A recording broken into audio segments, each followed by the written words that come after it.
അമിതവണ്ണം അല്ലെങ്കിൽ പൊണ്ണത്തടി എന്നുള്ള ആ ഒരു വിഷയവും അതിനെ ആസ്പദമാക്കി വരുന്ന പ്രശ്നങ്ങൾ അത് എങ്ങനെ നമുക്ക് ഫലപ്രദമായ രീതിയിൽ കൈകാര്യം ചെയ്യാം എന്നുള്ളതാണ് നമ്മൾ ചർച്ച ചെയ്യുന്നത്. ആദ്യം നമുക്ക് ഡയറ്റൽ എക്സസൈസിനെ കുറിച്ച് ഡിസ്കസ് ചെയ്യാം. രണ്ടാമത്തെ കാര്യം എക്സസൈസസ്.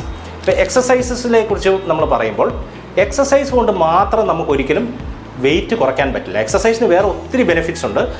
പല ഹോർമോൺസിനെ അത് സ്റ്റിമുലേറ്റ് ചെയ്യും, നമുക്ക് ഹൃദയത്തിനെ സംരക്ഷിക്കും, മസിൽ ടോണിങ്ങിന് വളരെ നല്ലതാണ്. പക്ഷേ വെയിറ്റ് റിഡക്ഷൻ നമുക്ക് എക്സസൈസ് കൊണ്ട് നമുക്ക് പലപ്പോഴും കിട്ടില്ല. അതിൻ്റെ കാര്യം നിങ്ങൾ മനസ്സിലാക്കുക. നിങ്ങളൊരു എക്സാമ്പിൾ പറഞ്ഞാൽ നിങ്ങൾക്ക് മനസ്സിലാകും. നമ്മൾ ഏകദേശം ഒരു 1.5-3 മണിക്കൂർ എക്സസൈസ് ചെയ്താൽ ഒരു 400 കാലറി അല്ലെങ്കിൽ 500 കാലറി കത്തുകയുള്ളൂ. അപ്പോൾ നമുക്ക് ഒരു 2-3 ചപ്പാത്തിയിൽ തന്നെ ആ കാലറി നമുക്ക് തിരിച്ചെടുക്കാം.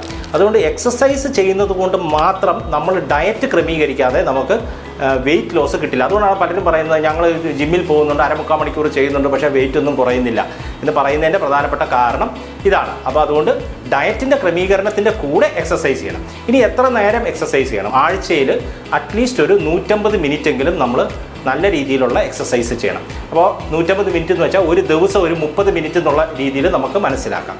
ഈ 30 മിനിറ്റ് അല്ലെങ്കിൽ 40 മിനിറ്റ് നമ്മൾ എക്സസൈസ് ചെയ്യുന്നതിൻ്റെ അകത്ത് ഒരു 10-15 മിനിറ്റ് നമ്മൾ എയ്റോബിക് എക്സസൈസസ് ചെയ്യുക. എന്ന് വെച്ചാൽ അത് ട്രെഡ്മില്ലാവാം, ക്രോസ് ട്രെയിനർ ആവാം, സ്വിമ്മിങ് ആവാം, ജോഗിങ് ആവാം, റണ്ണിങ് ആവാം, അങ്ങനെ എന്തെങ്കിലും. അല്ല അതൊന്നും ചെയ്യാൻ പറ്റാത്ത ആൾക്കാരാണെങ്കിൽ നടക്കുന്ന രീതിയിൽ ഫാസ്റ്റ് വാക്കിംഗ്. ഇതാണ് നമ്മൾ എയ്റോബിക് എക്സസൈസ് എന്ന് പറയുന്നത്. ഇതിൻ്റെ കൂടെ പിന്നെ നമ്മൾ ചെയ്യേണ്ടത് മോഡറേറ്റ് ഇൻറ്റൻസിറ്റി റെസിസ്റ്റൻസ് ട്രെയിനിങ് ആണ്. മോഡറേറ്റ് ഇൻറ്റൻസിറ്റി റെസിസ്റ്റൻസ് ട്രെയിനിങ് എന്ന് പറഞ്ഞാൽ നമ്മൾ ഒരു 2 കിലോയുടെയോ 5 കിലോയുടെയോ ചെറിയ ഡമ്പൽ നമ്മൾ മേടിക്കുക. എന്നിട്ട് നമ്മുടെ ഓരോ മസിൽ ഗ്രൂപ്പ്സും നമ്മൾ എക്സസൈസ് ചെയ്യുന്ന പോലെ നമ്മൾ ഒരു 20 എണ്ണം വെച്ച് നമ്മൾ ചെയ്യുക. അപ്പോൾ അതുകൊണ്ട് ഗുണം എന്ന് വെച്ച് കഴിഞ്ഞാൽ നമുക്ക് മസിൽസിൻ്റെ ഒരു എക്സസൈസ് നമുക്ക് നന്നായിട്ട് കിട്ടും. മസിൽസ് ഈ ക്ഷയിച്ചു പോകുന്ന സാഹചര്യം കുറയും. പ്രത്യേകിച്ച് എൽഡർലി ആൾക്കാർക്ക് വളരെ നല്ലതാണ്. കാരണം അവർക്ക് ഈ മസിൽ മാസ് കുറയുന്ന ഒരു സാഹചര്യം പലപ്പോഴും കാണാറുണ്ട്. അത് മാത്രമല്ല, നമ്മുടെ ശരീരത്തിലെ ഗ്ലൂക്കോസ് 80% ക്ലിയറൻസും മസിലിലൂടെയാണ് ഉണ്ടാകുന്നത്.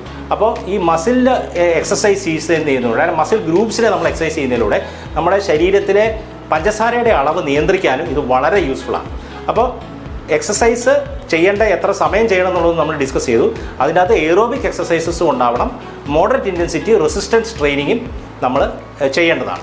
ഇനി ഇതൊന്നും ചെയ്യാൻ പറ്റാത്ത ആൾക്കാർക്ക് സോളിയസ് പുഷപ്പ് എന്ന് പറയുന്ന ഒരു സാഹചര്യം, ഒരു എക്സസൈസ് ഉണ്ട്. നമ്മൾ നേരത്തെ ഇതിനെക്കുറിച്ച് വളരെ നല്ല രീതിയിൽ തന്നെ ആൾക്കാർ കണ്ടിരിക്കുന്ന ഒരു വീഡിയോ ഉണ്ട്. നിങ്ങൾക്കത് ഗൂഗിൾ ചെയ്താൽ കാണാൻ പറ്റും.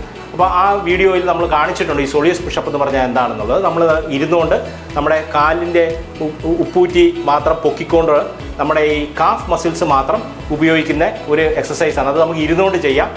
ഇഷ്ടംപോലെ വേറെ ബുദ്ധിമുട്ടുള്ള എക്സസൈസ് ചെയ്യാൻ പറ്റാത്ത ആൾക്കാർക്ക്, ഇപ്പോൾ വാദസംബന്ധമായിട്ടോ അല്ലെങ്കിൽ വേറെ പ്രശ്നങ്ങൾ കാരണമോ അല്ലെങ്കിൽ ജോയിൻസിൻ്റെ പ്രശ്നങ്ങൾ കാരണം നടക്കാൻ പറ്റുന്നില്ല, എക്സസൈസ് ചെയ്യാൻ പറ്റാത്ത ആൾക്കാർക്കും ഇത് ചെയ്യാം.